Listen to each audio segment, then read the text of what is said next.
Ang sikreto sa pagtulong sa mga puno na magpatubo ng mas maraming prutas na ayaw mong malaman ng mga mangangalakal.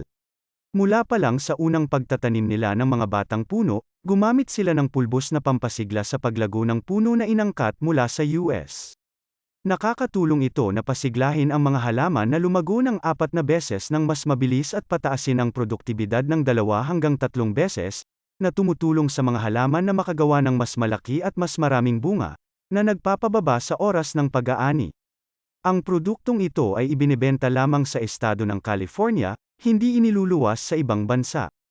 Humigit kumulang 300 kahon lang ang kaya naming i-import. I-click para mag-order.